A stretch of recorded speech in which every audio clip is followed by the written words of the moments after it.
नमस्कार, स्वागत है आप सभी का आपके अपने चैनल एस्ट्रोलॉजी लर्नर पर। आओ ज्योतिष सीखे की श्रृंखला में आज हम आपके बीच में लेकर आए हैं, विवाह में यदि विलंब है, किसी एस्ट्रोलॉजर ने, किसी ज्योतिषाचार्य ने आपको ये बताया है कि आपका विवाह देरी से होगा, तो आप कैसे, किन उपायों के माध्यम से उस देरी का निवारण कर सकते हो, इसके बारे में आज हम चर्चा करेंगे। तो चलिए शुरू करते हैं।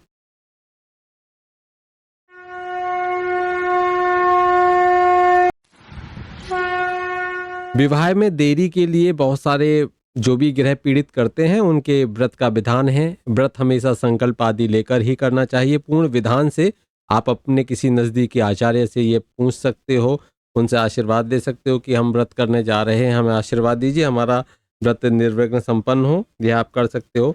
लेकिन मैं आज आपको विवाह में यदि विलंब है या विवाह में बाधा है, तो उस बाधा का हम कैसे निवारण करें, इसकी जानकारी देना चाहूंगा। इसके लिए एक बहुत विशेष प्रयोग है, उसके बारे में आपको बताना चाहूंगा, आप कैसे प्रयोग कर सकते हैं। देखिए, यह विघ्न विनाशक आदि देव भगवान श्री गणेश को प्रसन्न करने का एक प्रयोग साधना है, जिसको यदि आप करते हो पूर्ण निष्ठा से और पूजा अनुष्ठान, तो ये अगर सफलतापूर्वक आप संपन्न करते हो तो भगवान आदि देव श्री गणेश साधक के सभी कार्यों में सफलता देने वाले होते हैं, उसको सफल करते हैं। यहाँ तक कि उसकी विवाह संबंधी जो भी बाधा हैं वह मिट जाती हैं। यह साधना पारिवारिक जो कलह है, पति पत्नी के बीच यदि मतभेद हैं, कोई मतभेद पैदा हो गए या किसी के व्यापार में वृद्धि आदि के लिए भी अगर आप चाहते हो कि उनको फल मिले, तो वह भी इसको जो प्रयोग है इसको कर सकते हैं। और इसके अतिरिक्त इस प्रयोग से यदि आप कोई परीक्षा दे रहे हो और उसमें सफलता आपको नहीं मिल पाती है, तो आप इस प्रयोग से परीक्षा में सफलता को भी प्राप्त कर सकते हो। देखिए, मनोकूल नौकरी की प्राप्ति भी आपको इसमें हो जाएगी। यदि साक्षात्कार देने जाते हो, इंटरव्यू देने जाते हो, उसमें भी सफलता नहीं मिलती है, तब भी यदि यह अनुष्ठान करोगे तो इंटरव्यू में भी सफलता आपको मिलेगी। अवसर बढ़ जाएंगे आपको साक्षात्कार में सफलता के। इस प्रयोग को यदि करोगे तो आपको कर्ज से भी मुक्ति मिल जाएगी और आपको डूबे हुए धन की भी, यदि कहीं डूबा हुआ है तो उसकी वापसी में भी मदद मिलते देखी गई है। अगर ये साधना उन लड़के या लड़कियों से संपन्न करवा दी जाए जिनकी उम्र 35-36 साल से ऊपर पहुंच रही है और उसके बावजूद भी विभिन्न कारणों से वैवाहिक स्थिति नहीं बन पा रही है, विवाह संपन्न नहीं हो पाया है, उनका वैवाहिक कार्य भी उसमें संपन्न हो जाता है। और यही विवाह बाधा निवारण का प्रयोग मैं आज आपको बताने जा रहा हूं। देखिए, इस साधना को किसी भी शुक्ल पक्ष की चतुर्दशी तिथि से आपको प्रारंभ करना चाहिए। जो मैं आज शब्द बोलता चलूं उनको ध्यान से आप नोट करते चलें। आपको शुक्ल पक्ष की चतुर्दशी से आपको यह प्रारंभ करना है। और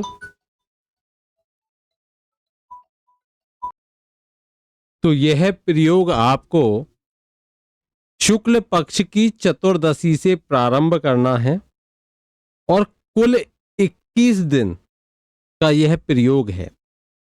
चतुर्दशी से प्रारंभ किया शुक्ल पक्ष की से, और यह 21 दिन तक लगातार काउंट कर लीजिए आप, 21 दिन। और 21 दिन इस प्रयोग को आप करोगे। इसके लिए आपको प्रतिदिन, मतलब रोजाना 21 से लेकर 31 माला का मंत्र का जाप प्रतिदिन करना होगा। यदि बहुत ही ज़्यादा आपको ऐसा लगता है कि बहुत ज़्यादा हो जाएंगी, लेकिन यह अगर आप इस तरीके से करते हो तो निश्चित ही बहुत अच्छा रहेगा। फिर भी जाप की संख्या को आप अनुष्ठान की अवधि के अनुसार अपनी सुविधानुसार उसको घटा भी सकते हो, बढ़ा भी सकते हो। कुल मिलाकर आपको 21 या 31 माला का कंप्लीट रख सकते हो इसमें कि इतनी जो 21 माला रखी तो 21 माला को 21 से आप मल्टीप्लाई कर सकते हो। टोटल माला आपको इतनी करनी, किसी दिन ज़्यादा करी हैं, किसी दिन कम भी चल जाएगा। लेकिन फिर भी एक बात का ध्यान रखना है कि कम ऐसा नहीं 2 माला ही करें, आपको फिर भी रोजाना कम से कम 11 माला का जाप करना है, कम से कम 11 माला। मानकर चलिए आपकी 21 माला आपने ली और किसी कारणवश आप 21 नहीं कर पा रहे हो, तो आप 11 माला उस दिन कीजिए। आपकी 10 माला जो है दूसरे दिन आपको 31 माला करनी है। अब आप समझ गए होंगे। देखिए, जब भी इस प्रयोग को आप करोगे तो यह गणेश साधना जो है, इसमें लड़का हो या लड़की हो, जिसके भी विवाह में समस्या आ रही है, वो इस साधना को संपन्न कर सकता है। इसके लिए उन्हें एक चांदी की छोटी सी प्लेट लेनी है। चांदी की छोटी सी प्लेट आप बनवा लीजिए और उसमें आप थोड़ा सा कुमकुम, रोली जो इसको हम बोलते हैं, केसर, अक्षत, अक्षत का अर्थ होता है चावल, लाल वस्त्र, कंबल का आसन होना चाहिए आपके पास में, स्फटिक की माला। अगर स्फटिक की माला है, नहीं है आपके पास में किसी कारण से, तो आप इसके लिए फिर जो रुद्राक्ष की माला है उसका भी प्रयोग कर सकते हो। तो इसके अलावा मैं आपको और सामग्री अगर बताऊं इसमें, तो आप एक घी का दीपक लोगे और जो बर्तन बनाते हैं मिट्टी के, उनके घर से, मिट्टी के बर्तन बनाते हैं ना, तो उनके घर से आप मिट्टी लेकर आओगे और मिट्टी ले आओ। अगर मिट्टी न मिले तो उनसे गणेश प्रतिमा बनवा के ले आओ। वो जो बर्तन बनाते हैं, अगर उनसे कहो कि भाई गणेश प्रतिमा आप बना सको तो बहुत अच्छा है। तो अगर मिट्टी मिल गई तो बहुत अच्छा है, नहीं तो फिर गणेश प्रतिमा आप बनवा सकते हो। आपको दूब की घास, ये सब सामग्री अपने पास में इकट्ठी कर लेनी है। अगर स्फटिक की माला आप पर उपलब्ध ना हो तो आप मूंगे की माला का इस्तेमाल कर सकते हो। वो भी नहीं है तो रुद्राक्ष की माला तब आप लोगे। पहले आप प्रायोरिटी दोगे स्फटिक की माला को, उसके बाद में आप मूंगे की माला।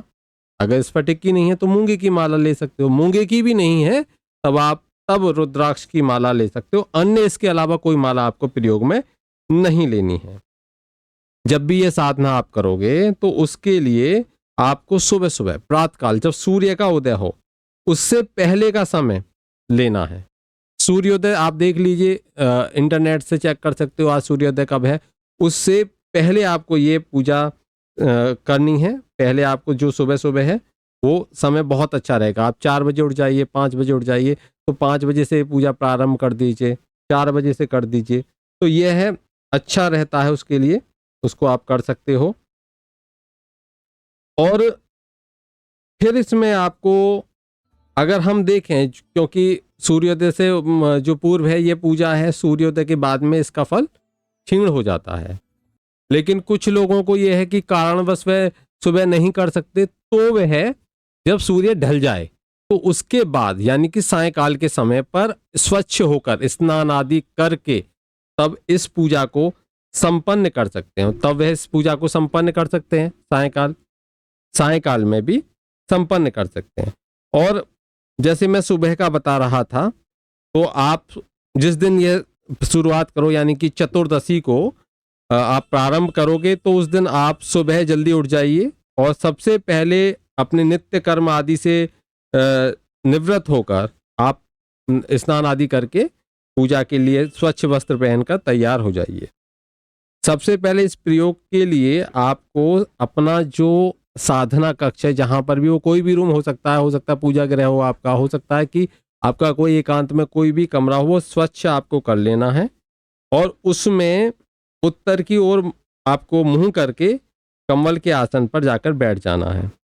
और अपने सामने की जो जमीन है, जब बैठोगे आपके सामने जमीन होगी, उस पर आप जमीन को, आप चाहे फर्श है या कुछ भी है, आपको गाय के गोबर से उसको लेप कर स्वच्छ बना लेना है। अगर फर्श है तब भी आप उस पर थोड़ा सा गाय के गोबर से उसको लेप दीजिए। अब इसके बाद गोबर से जो जमीन लेपी गई है उस पर अक्षत की, यानी कि चावल की 3 ढेरियां बना लें। बीच वाली अक्षत की ढेरी जो होगी उसको थोड़ा सा 2 ढेरियों की कंपेयर बड़ा बनाएं। फिर चांदी की जो प्लेट है उसमें कुमकुम से एक स्वास्तिक बनाइए।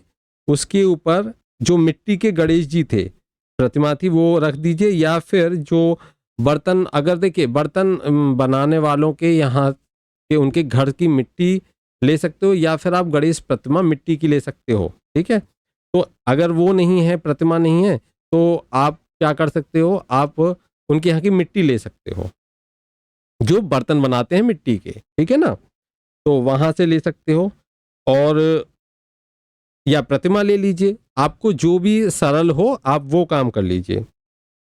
देखिए बहुत सारे लोग होते हैं जो सोचते हैं मिट्टी क्यों दें, क्या समस्या है, तो आप वो प्रतिमा ले सकते हो। अब वो प्रतिमा, और इसमें भी मैं आपको एक विकल्प देता हूं कि अगर उनके यहाँ की प्रतिमा ना मिले तो आप कोई भी जो मिट्टी की प्रतिमाएं होती हैं गणेश जी की, वो आप ले लीजिए किसी भी दुकान से।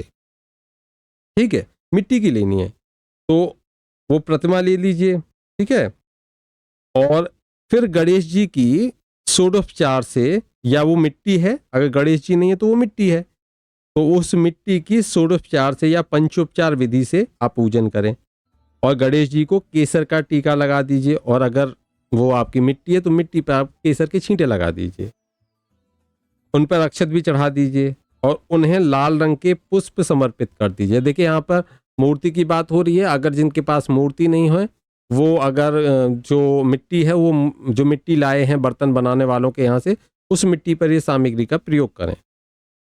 इसके अलावा धूप दीप देकर उनकी विधि व्रत पूजन करें, और इसके साथ ही जो गणेश जी के सामने लड्डुओं का भोग रखकर मन ही मन उनका आवाहन करें। देखिए गणेश जी का जो आह्वान है उसको करते हुए उनके सामने पूर्ण धीर गंभीर भाव से अपनी प्रार्थना को बार बार दोहराते रहें। इस संक्षिप्त पूजा अर्चना के बाद गणेश जी के जो मंत्र हैं, जो मैंने आपको बताए कि आपको कितने मंत्र जाप करने हैं, 21 माला जाप करने, 31 करने हैं, 21 या 31 इनमें से प्रतिदिन का आपको रखना है, तो वह मंत्र आपको बोलना है। मंत्र छोटा सा है, बहुत शीघ्र आप कर सकते हो। ओम गम गणपते नमः, ओम गम गणपते नमः। ये मैं डिस्क्रिप्शन बॉक्स में लिख दूंगा ताकि आप इसको कर सकें।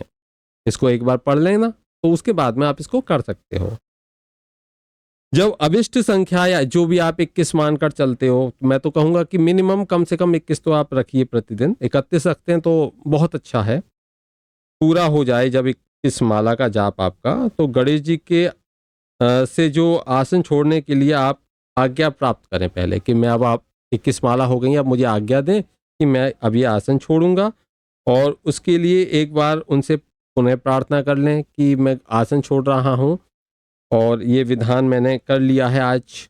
ठीक है, आपने निर्विघ्न संपन्न कराया, उसके लिए मैं आपके लिए आपका कृतज्ञ हूँ। ठीक है ना, उनसे प्रार्थना करें, हे प्रभु आपकी कृपा से ही ये संपन्न हो पाया है। साथ ही साथ उनको जो समर्पित किए हुए लड्डू थे, उन लड्डुओं से भोग में से थोड़ा सा प्रसाद स्वयं लेकर शेष को घर के जो अन्य सदस्य हैं, बच्चे हैं, उनमें बंटवा दें।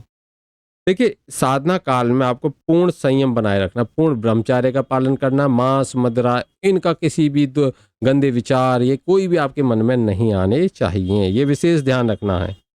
साधना का ये क्रम निरंतर 21 दिन तक इसी तरह से चलते रहना चाहिए। रोजाना पानी से स्नान करना है, केसर का तिलक लगाना है आपको भी, धूप दीप दान षोडोपचार या पंचोपचार पूजा विधि और लड्डुओं का भोग आदि की यह प्रक्रिया इसी तरह प्रतिदिन होगी। ऐसा नहीं आप पहले दिन करी फिर दूसरे दिन नहीं करी, आपको प्रतिदिन करनी है। जबकि जो पिछले दिन है, पिछले दिन में जो सामग्री प्रयुक्त की गई है उसको किसी बर्तन में आप एकत्र करते जाइए। जैसे आपने फूल हैं वो सूख जाएंगे पहले दिन के, आप दूसरे दिन उनको उठाइए और रख दीजिए किसी बर्तन में। और जिस दिन आपका अनुष्ठान संपन्न हो जाए, पूर्ण हो जाए, उस दिन संपूर्ण पूजन सामग्री को और गणेश प्रतिमा है या फिर आपने जो मिट्टी ली है उसको एक श्वेत यानी कि एकदम सफेद वस्त्र में आप बांध कर किसी तालाब या नदी में प्रवाहित कर दीजिए। बांध के करना है आपको। इस प्रयोग से निश्चित ही विवाह की बाधा का निदान हो जाता है।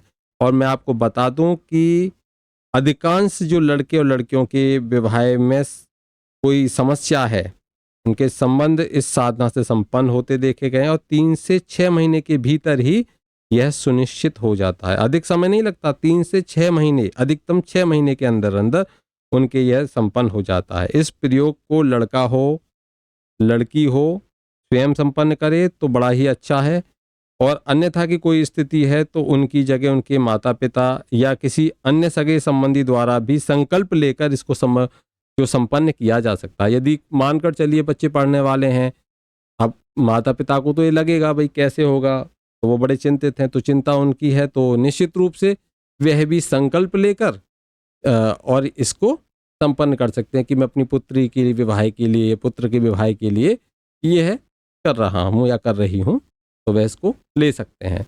ये मैंने एक ऐसा विधान आपको बताया कि जो कोई भी व्यक्ति, कोई भी स्त्री हो या पुरुष हो, वह इसको कर सकते हैं। अगर आपका कोई प्रश्न है तो आप मुझसे प्रश्न कमेंट बॉक्स में पूछ सकते हो। जिनके भी विवाह में विघ्न हैं, बाधाएं हैं, वह इस विधान से उनको संपन्न करें। 21 दिन का यह विधान है। निश्चित रूप से भगवान श्री गणेश की यदि कृपा रहती है तो आप इसको संपन्न कर पाएंगे। देखिए कहीं मिट्टी उपलब्ध नहीं होती है तो आप गणेश जी की मिट्टी की मूर्ति ले लीजिए, वो अच्छा रहेगा। मिट्टी की मूर्ति, और कच्ची मूर्ति मिले तो भी अच्छा है, पक्की मिलती है तो भी कोई समस्या नहीं है। ठीक है, तो इसमें इतना ही। आगे हम फिर जैसे बहुत सारे जातक या जातकाओं की जन्म कुंडली में पितृ दोष होता है, उसके कारण भी विवाह संपन्न नहीं हो पाता, उसके बारे में मैं आगे नेक्स्ट वीडियो में चर्चा करूंगा। तब तक के लिए जय श्री कृष्णा। हंसते रहिए, मुस्कुराते रहिए। राधे राधे।